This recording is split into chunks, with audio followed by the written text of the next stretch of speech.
Before the SBI ATM robbery case in Bidar could even be resolved, Kalaburagi has witnessed a major heist of its own.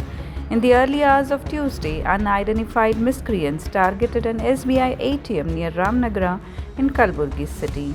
Using a gas cutter, the robbers broke open the ATM and made away with 18 lakh rupees in cash. To avoid being identified, they sprayed black paint over the CCTV cameras installed inside the ATM. However, a nearby camera captured footage of an I-20 car spotted near the ATM around the time of the incident, a key clue that police are now pursuing. According to reports, the ATM had been refilled with cash by bank staff at around 6 p.m. the previous evening. The robbery is believed to have taken place between 3 a.m. and 4 a.m. when the miscreants noticed that there was no security guard on duty.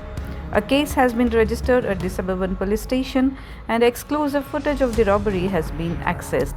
This incident coming so soon after the Bidar case has raised serious concerns about ATM security in North Karnataka.